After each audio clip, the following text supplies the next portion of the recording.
मित्रों, मैं professor CP Bhasin, farmer senior professor of chemistry, Hemchandracharya, north Gujarat university Patan Gujarat, एक नए वीडियो के साथ आपके सामने उपस्थित हूं। आज 5 सितंबर 2024, जी हां, जब पूरा देश शिक्षक दिवस के रूप में मना रहा है, सर्वप्रथम मैं अपने समस्त गुरुजनों के चरणों में वंदना करता हूं, जिनके ज्ञान के प्रकाश ने मुझे जीवन की राह दिखाई। आज के दिन मैं देश के समस्त शिक्षक जनों का भी अभिनंदन करना चाहूंगा, जिन्होंने विश्व के सर्वाधिक प्रतिष्ठित व्यवसाय को अपनाकर शिक्षा को एक नया रास्ता दिखाने का प्रयास किया है और कर रहे हैं। मित्रों, भारतवर्ष तपस्वियों और शिक्षकों की भूमिका रही है। एक परमात्मा का अनूठा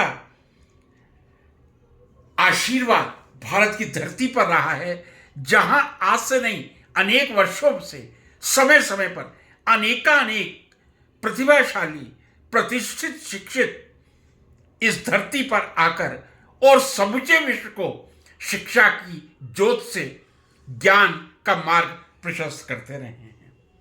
आज शिक्षक दिवस पे मेरा यह प्रयास है कि देश के महान शिक्षक सर्वपल्ली राधाकृष्णन जी और जो ऐसे महान शिक्षक हैं कि जिनकी गाथा आने वाले कई वर्षों तक गाई जाएगी, उनका एक संक्षिप्त विवरण आपके सामने प्रस्तुत करूं। आपको मालूम है, आज शिक्षक दिवस इसीलिए मनाया जाता है क्योंकि आज एक बहुत ही प्रतिभा संपन्न दर्शन शास्त्र के शिक्षक, धर्म के शिक्षक, धर्म और दर्शन शास्त्र की सही व्याख्या करने वाले भारत के प्रथम उपराष्ट्रपति एवं द्वितीय राष्ट्रपति डॉक्टर सर्वपल्ली राधाकृष्णन जी का जन्म दिवस है। जी हां, डॉक्टर सर्वपल्ली राधाकृष्णन जी का जन्म 5 सितंबर 1888 को हुआ था और उनमें एक जुनून था, समर्पण था, कुछ करने की भावना थी और एक प्रशंसनीय शिक्षक के रूप में उन्होंने आजीवन, चाहे वो राष्ट्रपति या उपराष्ट्रपति रहे, उससे पहले तो शिक्षक ही थे, चाहे मैसूर प्रेसिडेंसी कॉलेज हो या मैसूर यूनिवर्सिटी हो या आंध्र विश्वविद्यालय हो। लेकिन राष्ट्रपति और उपराष्ट्रपति बनने के बाद भी शिक्षा के प्रति उनका जो प्रशंसनीय योगदान था, यही आज 5 सितंबर को समूचे देश में शिक्षक दिवस के रूप में मनाकर उनकी उत्कृष्ट ज्ञान को जनता के समक्ष प्रस्तुत करता है। एक दो वाक्य पढ़ूंगा डॉक्टर सर्वपल्ली राधाकृष्णन जी के। उन्होंने कहा था, पुस्तकें वह साधन हैं जिसके द्वारा हम संस्कृतियों के बीच सेतु का निर्माण करते हैं। आनंद और खुशी से भरा जीवन केवल ज्ञान और विज्ञान के आधार पर ही संभव है। हमें मानवता को उन नैतिक जड़ों की ओर वापस ले जाना होगा जहां से व्यवस्था और स्वतंत्रता दोनों निकलते हैं। डॉक्टर सर्वपल्ली राधाकृष्णन जी पे जितनी भी चर्चा की जाए, वो मैं समझता हूं शायद एक समुद्र की एक बहुत छोटी सी बूंद के बराबर होगी। लेकिन मैंने कहा, आज शिक्षक दिवस के अवसर पर सर्वप्रथम सर्वपल्ली राधाकृष्णन जी को अपने श्रद्धा सुमन समर्पित करने के बाद कुछ और शिक्षकों के नाम लेकर भी मैं अपने आप को धन्य बनाऊंगा और उनके बारे में 2 पंक्तियां बोलकर मैं इस समाज को कुछ उनके बारे में प्रदान करने की कोशिश करूंगा। ऐसी ही एक महान शिक्षिका जो भारत की धरती पर हुई हैं, उनका नाम है सावित्रीबाई फूले। सबने उनका नाम सुना होगा और पूना विश्वविद्यालय का नाम ही सावित्रीबाई फूले विश्वविद्यालय रखा गया है। मैं यदि ये कहूं कि सावित्रीबाई फूले जी ने उन लड़कियों के लिए जो बिल्कुल उपेक्षा की शिकार थीं, उनके लिए एक आदर्श शिक्षिका बनकर शिक्षा के रास्ते खोले थे। उन्होंने अनेक सामाजिक मानदंडों के खिलाफ लड़ाई लड़ी थी। जी हां, जिस समय वो धरती पर शिक्षिका का रोल अदा कर रही थी, उस समय 19वीं सदी का प्रारंभ, लगभग कोई लड़की शिक्षा ग्रहण करती नहीं थी। और यह भी मैं आपको कह दूं, सावित्रीबाई फूले देश की सबसे पहली शिक्षिका हैं, जिन्होंने 1948 में पुणे में अछूत लड़कियों के लिए एक स्कूल खोला था, चाहे उसके विरोध का सामना करना पड़ा हो। एक दूसरी आदर्श शिक्षिका, वर्षों भर जिनकी गाथा गाई जाएगी और गाथा गाई जा रही है, वो हैं आदरणीय सावित्रीबाई फूले जी। उनके एक दो वाक्य जरूर पढ़ना चाहूंगा। विद्या का अभाव घोर पाशविकता के अलावा और कुछ नहीं है। ज्ञान प्राप्ति के माध्यम से ही अपनी निम्न स्थिति को खोकर उच्च स्थिति को प्राप्त किया जा सकता है। दूसरा उनका वाक्य, हम जीतेंगे और भविष्य में सफलता हमारी होगी, भविष्य हमारा है। कितनी महान शिक्षिका थी। आने वाले कई वर्ष उनके स्वर्णिम नाम को हमेशा पन्नों में दर्ज करते ही रहेंगे। तीसरा नंबर, जी हां, बहुत ही प्रसिद्ध शिक्षक, विश्व के सर्वोत्कृष्ट शिक्षक चाणक्य, जिन्हें कभी कभी कौटिल्य या विष्णुगुप्त के नाम से भी जाना जाता है। भारतीय इतिहास में एक महत्वपूर्ण व्यक्ति चाणक्य नीति शास्त्र और अर्थशास्त्र के परम विद्वान थे, जो शासन कला, कूटनीति और सामाजिक आचरण में कालातीत अंतर्दृष्टि प्रदान करते हैं। ये ऐतिहासिक अवशेष आज भी अनगिनत लोगों को प्रेरित करते हैं।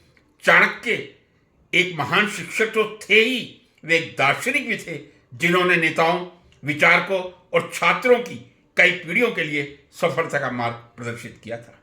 चाणक्य जी ने कहा था, कोई भी शक्तिशाली मन को पराजित नहीं कर सकता। आप अपना मन मजबूत करेंगे तो आप शक्तिशाली रहेंगे। शिक्षा सबसे अच्छी मित्र है।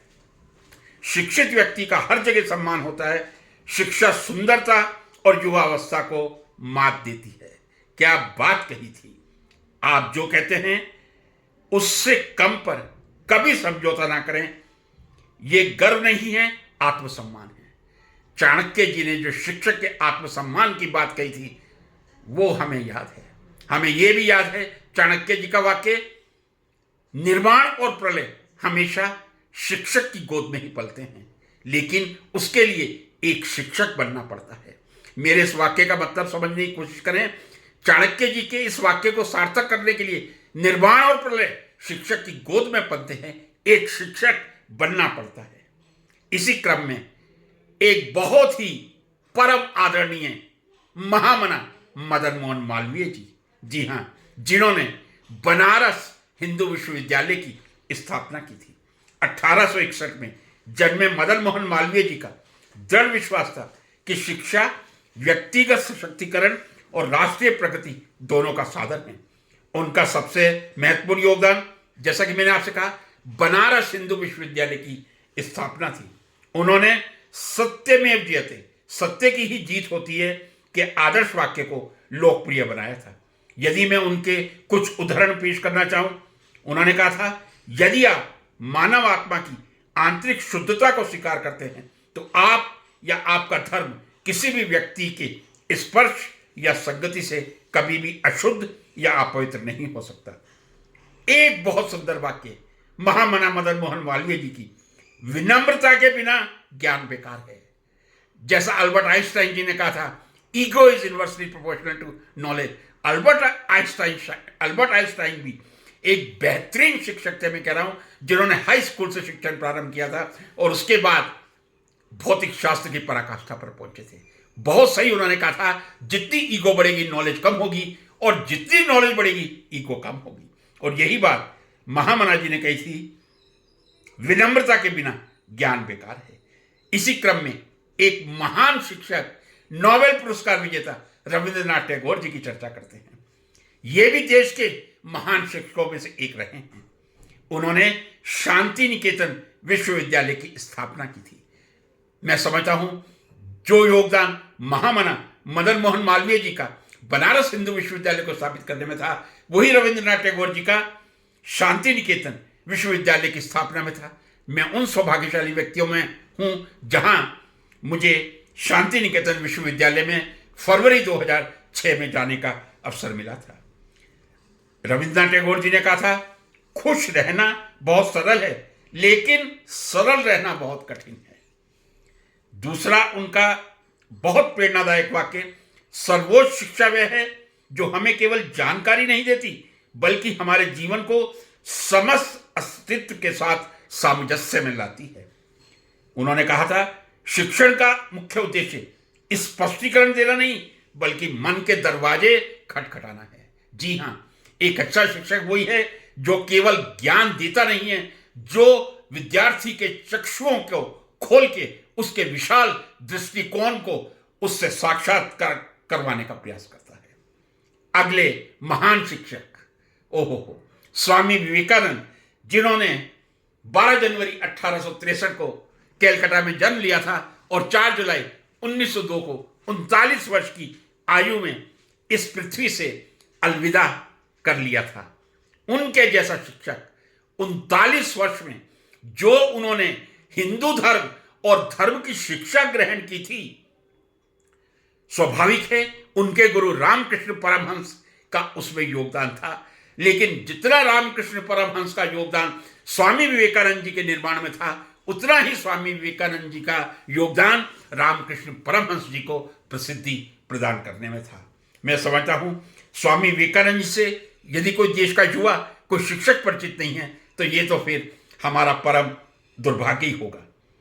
उनका प्यारा वाक्य जो मैं अक्सर बोलता हूं, उत्तिष्ठ जागृत प्राप्य विरान निबोधत, उठो जागो तब तक मत रुको जब तक लक्ष्य प्राप्त ना हो जाए।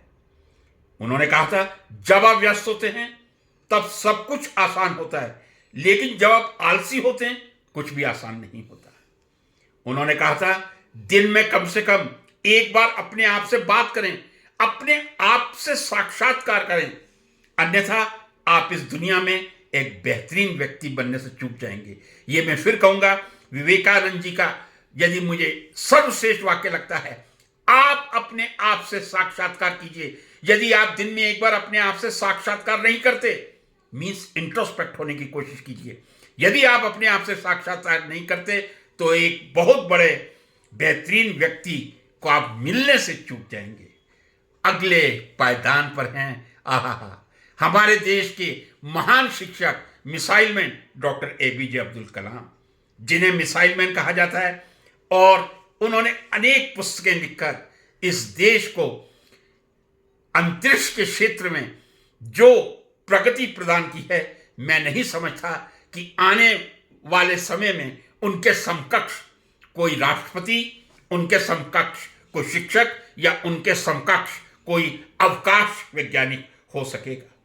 उन्होंने कहा था, हर छात्र के लिए पानी, खेल के मैदान और शौचालय जैसी बुनियादी सुविधाएं तो होनी ही चाहिए। ये बात मुझे याद आ गई, विवेकानंद जी ने भी कहा था, चाहे आप एक पुस्तक पढ़ें या ना पढ़ें, विद्यार्थी को शाम को फुटबॉल के मैदान में या खेल के मैदान में जाना बहुत जरूरी होता है। उन्हें मालूम था, यदि स्वस्थ शरीर होगा तभी स्वस्थ मन होगा, तभी स्वस्थ मस्तिष्क होगा। या मैं ये कह दूं कि स्वस्थ शरीर में स्वस्थ मस्तिष्क निवास करता है, और यही बात अब्दुल कलाम जी ने कही थी। उनकी और कुछ बातों पर थोड़ा सा दृष्टिपात करें। यदि आप सूरज की तरह चमकना चाहते हैं तो पहले सूरज की तरह जलें। जब तक आप सूरज की तरह जलेंगे नहीं, तब तक आप सूरज की तरह चमक नहीं सकते। अब्दुल कलाम जी ने कहा था, हम सभी में समान प्रतिभा नहीं होती, लेकिन हम सभी के पास अपनी प्रतिभा विकसित करने का समान अवसर होता है। बहुत बड़ी बात, अपनी पहली जीत के बाद आराम मत करो, क्योंकि अगर आप दूसरी बार असफल हुए तो और भी लोग ये कहने के लिए इंतजार कर रहे होंगे कि आपकी पहली जीत सिर्फ किस्मत से मिली थी, आपकी मेहनत से नहीं मिली थी। इस देश के एक महान शिक्षक हुए हैं गौतम बुद्ध, जिन्होंने अहिंसा का पाठ पढ़ाया था, अहिंसा की शिक्षा दी थी। गौतम बुद्ध जी ने कहा था, आप केवल उस चीज को खोते हैं जिससे आप चिपके रहते हैं। अपने मन में जीतो और तुम अपनी वास्तविकता में जीत जाओगे। मन के हारे हार है, मन के जीते जीत। यदि मैं ये कह दूं तो कोई अतिशयोक्ति नहीं होगी। आप हमेशा ये नियंत्रित नहीं कर सकते कि बाहर क्या हो रहा है, लेकिन आप हमेशा यह नियंत्रित कर सकते हैं कि अंदर क्या हो रहा है। अगले पायदान पे जो महान शिक्षक स्वामी दयानंद सरस्वती, हम सबको मालूम है, जिन्होंने आर्य समाज की स्थापना की थी। उन्होंने गुरुकुल भी स्थापित किए थे जो वेद, संस्कृत और धार्मिक ज्ञान पर केंद्रित थे। आज भी डीएवी कॉलेज आप जानते हैं, लगभग देश के हर एक अच्छे शहर में आपको डीएवी कॉलेज और डीएवी स्कूल मिल जाएगा। स्वामी दयानंद सरस्वती जी ने कहा था, किसी बच्चे की संस्कृति का सत्यापन स्वयं बच्चे का सत्यापन है। दुनिया को अपना सर्वश्रेष्ठ दो और सर्वश्रेष्ठ तुम्हारे पास लौट कर आएगा। कहने का मतलब है, if you give the excellence to the outside, obviously excellence will come back. जो आप देते हैं वही आएगा। एक्सीलेंस दीजिए, एक्सीलेंस आपके पास वापिस आएगा। सर्वोच्च सेवा वह है जो उस व्यक्ति की सहायता करे जो बदले में धन्यवाद देने में असमर्थ हो। हम किसी की सहायता करते हैं, धन्यवाद की अपेक्षा करते हैं। कितनी बड़ी बात कही थी स्वामी दयानंद सरस्वती जी ने, उस व्यक्ति की सहायता करें जो बदले में धन्यवाद देने में असमर्थ है, जो धन्यवाद नहीं दे सकता। यही सर्वोच्च मानव सेवा है। एक ऐसे शिक्षक, यदि मैं इनका नाम नहीं लूंगा तो शायद शिक्षण जगत अधूरा रह जाएगा। मुंशी प्रेमचंद जी 1900 के आसपास पढ़ाना शुरू किया था। स्वामी विवेकानंद के सामाजिक सुधार के आदर्शों से प्रभावित होकर प्रेमचंद जी ने ग्रामीण जीवन में और सामाजिक संघर्षों के अपने अवलोकन को शक्तिशाली कहानियों में ढालना शुरू किया था। उनके कुछ वाक्य मैं पढ़ना चाहूं। जीवन में सफल होने के लिए आपको शिक्षा की आवश्यकता है, साक्षरता और डिग्री की नहीं। बहुत सुंदर, इससे बढ़िया कोई शिक्षण देने वाला वाक्य नहीं हो सकता। मुंशी प्रेमचंद जी ने कहा था, जीवन में सफल होने के लिए आपको शिक्षा की आवश्यकता है, साक्षरता और डिग्री की नहीं है। धन और करुणा विपरीत है। कितना बड़ा वाक्य मुंशी प्रेमचंद जी ने कहा था। जब धन आता है तब करुणा चली जाती है, और जब करुणा आती है तब धन चला जाता है। धन और करुणा का साथ साथ वास नहीं हो सकता। यह कहना भी कोई अतिशयोक्ति नहीं होगी। बहुत अच्छी बात एक प्रेमचंद जी की कह रहा हूं। डरपोकपन, डरना, जिस तरह डरने की बहादुरी भी संक्रामक होती है, उसी तरह बहादुरी भी संक्रामक होती है। आप किस संक्रमण से ग्रस्त होते हैं, यह आपके ऊपर निर्भर करता है। मित्रों, आज शिक्षक दिवस के उपलक्ष्य में मैंने ये चंद उदाहरण लेके देश के जो सर्वोत्कृष्ट शिक्षक हैं, उनमें से कुछ शिक्षकों का चित्रण आपके सामने रखने का प्रयास किया है। मैंने ये बात कही थी जब चाणक्य जी की बात कर रहा था। उन्होंने कहा था, शिक्षक कभी साधारण नहीं होता, निर्माण और प्रलय उसकी गोद में पलते हैं, लेकिन शिक्षक होना चाहिए। एक बात मैं माफी के साथ कह दूं, शिक्षक कभी किसी राजनेता की गोद में नहीं पलते। शिक्षक हमेशा अपने गुरु के चरणों में पलते हैं। जो अपने गुरु के चरणों में पलता है वो कभी किसी राजनेता की गोद में नहीं बैठ सकता, और जो राजनेता की गोद में बैठता है वो अपने शिक्षक के चरणों को कभी भी चरणों में समर्पित नहीं हो सकता। मित्रों, आज शिक्षक दिवस के उपलक्ष्य में मैं एक बार पुनः आप सबको बधाई देता हूं। हम सभी शिक्षकों का कर्तव्य है कि हम चाणक्य पैदा करें, हम सर्वपल्ली राधाकृष्णन पैदा करें, हम स्वामी विवेकानंद जी पैदा करें, हम दयानंद सरस्वती जी पैदा करें। महान आदर्श हमारे सामने हैं, लेकिन एक शिक्षक को शिक्षक बनने की जरूरत है। राजनेताओं की चापलूसी करने की जरूरत नहीं है। अपने गुरु के चरणों में, और जितना आप गुरु के चरणों में समर्पण करते हैं, यही उसी भाव से आप अपने विद्यार्थियों के प्रति भी समर्पित होंगे। ये देश फिर शिक्षा की पराकाष्ठा पर पहुंचेगा, ये कहने में मुझे संदेह नहीं है। नमस्कार।